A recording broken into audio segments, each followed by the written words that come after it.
आगामी बिहार विधानसभा निवडणुकांच्या पार्श्वभूमीवर राजकीय घडामोडींना वेग आलेला असतानाच राहुल गांधींनी निवडणूक आयोगावर प्रश्न उपस्थित केले होते। मत चोरीच्या आरोपांवरनं आणि विशिष्ट पक्षाची बाजू घेतल्याचं म्हणत विरोधक एकवटले। अशातच निवडणूक आयोगानं रविवारी पत्रकार परिषद घेत या सगळ्या आरोपांवर स्पष्टीकरण दिलं। पाहूया या संदर्भातला हा स्पेशल रिपोर्ट।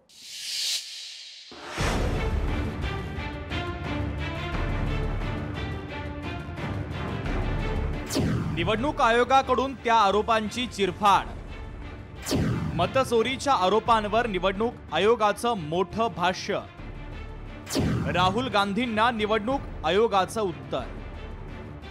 गेल्या अनेक दिवसांपासून विरोधकांकडून निवडणूक आयोगाची भूमिका आणि मतदान प्रक्रियेच्या संदर्भात काही गंभीर आरोप केले जात आहेत। लोकसभेचे विरोधी पक्षनेते राहुल गांधी यांनी तर थेट पत्रकार परिषद घेत निवडणुकीमध्ये मतचोरी होत असल्याचे पुरावे सादर केले।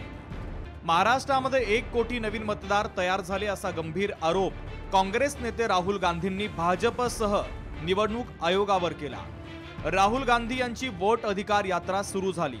16 दिवसांमध्ये 1300 किलोमीटरचा प्रवास ते करणार आहे। त्यांनी बिहारमधून या यात्रेतून भाजप आणि निवडणूक आयोगावर जोरदार टीका केली आहे। 16 दिवसांमध्ये राहुल गांधी 20 जिल्ह्यांमधून प्रवास करणार आहे। राहुल गांधींनी यावेळेस महाराष्ट्रात 1 कोटी नवीन मतदार तयार झाले, तर कर्नाटकातील एका विधानसभेत 1 लाखपेक्षा अधिक मतं चोरीला गेली आणि तिथे भाजपचा उमेदवार निवडून आला असा गंभीर आरोप निवडणूक आयोगावर केला आहे। दरम्यान निवडणूक आयोगावर गंभीर प्रश्नचिन्ह उपस्थित करण्यात आलेले असताना आता निवडणूक आयोगानं देखील थेट पत्रकार परिषद घेत सर्वच प्रश्नांची उत्तरं दिली। निवडणूक आयोगानं मतचोरीच्या आरोपांसंदर्भात देखील स्पष्टीकरण दिलं आहे। लोकसभा चुनाव के बाद इलेक्शन कमीशन ने महाराष्ट्र में जादू से 1 करोड़ नए वोटर पैदा कर दिए। लोकसभा में और विधानसभा में 1 करोड़ वोटरों का फर्क था। जहां भी ये नए वोटर आए वहां पर बीजेपी का गठबंधन जीता। पहले देश को मालूम नहीं था कि कैसे चोरी की जाती है। हमने प्रेस कॉन्फ्रेंस में साफ करा दिखा दिया चोरी इलेक्शन कमीशन कैसे कर रहा है, और अब हम ये चोरी नहीं करने देंगे। और जहां भी ये चोरी हो रही है, चाहे बिहार में, चाहे महाराष्ट्र में, चाहे असम में, चाहे बंगाल में, हम इनकी चोरी पकड़कर जनता को दिखाने का काम करने जा रहे हैं। वोट चोरी जैसे गलत शब्दों का इस्तेमाल करके जनता को गुमराह करने का असफल प्रयास किया जाए तो यह भारत के संविधान का अपमान नहीं तो और क्या है। हमने कुछ दिन पहले देखा कि कई मतदाताओं की फोटो उनकी अनुमति के बिना मीडिया के समक्ष रखी गई। निवडणूक आयोगानं आपल्या पत्रकार परिषदेत विरोधकांकडून केल्या जाणाऱ्या आरोपांना खोडून काढलंय। यावर स्पष्टीकरण देत मुख्य निवडणूक आयुक्त ज्ञानेश कुमार यांनी 7 कोटींपेक्षाही अधिक मतदार निवडणूक आयोगासोबत आहेत असा विश्वास व्यक्त केला आहे। निवडणूक आयोग तसंच मतदारांच्या भूमिकेवर प्रश्नचिन्ह उपस्थित केले जाऊ शकत नाही असं निवडणूक आयोगानं सांगत विरोधकांना चांगलंच खडसावलंय। नियमानुसार मतदार याद्यांमधील त्रुटी सांगाव्या लागतात। तसंच मतदारांना मतदान प्रक्रियेवर काही आक्षेप असतील तर निवडणुकीच्या 45 दिवसांनी उच्च न्यायालयामध्ये निवडणूक याचिका दाखल करावी लागते। यापैकी काहीही न करता फक्त मतचोरीचे आरोप केले जात असल्यानं निवडणूक आयोगानं नाराजी व्यक्त केली आहे।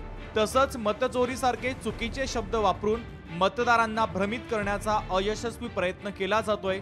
हा प्रयत्न म्हणजे भारतीय संविधानाचा अपमान आहे असं प्रत्युत्तर देखील ज्ञानेश कुमार यांनी दिलेलं आहे।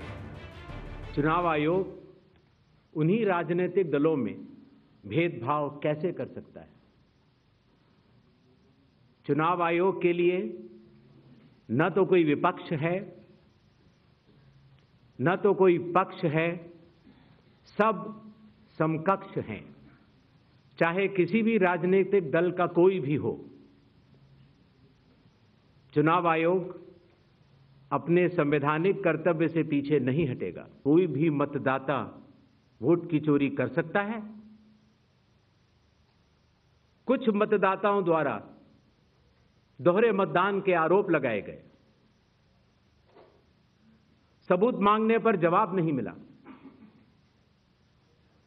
ऐसे मिथ्या आरोपों से न तो चुनाव आयोग डरता है और न ही कोई मतदाता। राहुल गांधींनी पत्रकार परिषद घेऊन काही मतदार याद्या दाखवल्या होत्या। यावेळेस काही मतदारांचे नाव आणि फोटोही सार्वजनिक करण्यात आले। यावर निवडणूक आयोगाने आपली नाराजी व्यक्त केली। मतदारांवर केलेल्या आरोपांवर आपली आई, बहीण, सून यांच्यासह कोणत्याही मतदाराचा सीसीटीव्ही व्हिडिओ निवडणूक आयोगाने सार्वजनिक करणं योग्य आहे का असा सवाल निवडणूक आयोगाने उपस्थित केला आहे।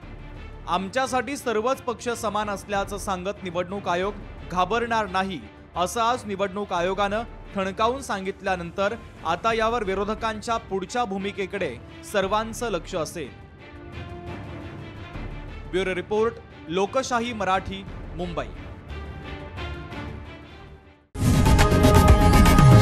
लोकशाही मराठी ऐका, पहा, जागरूक रहा।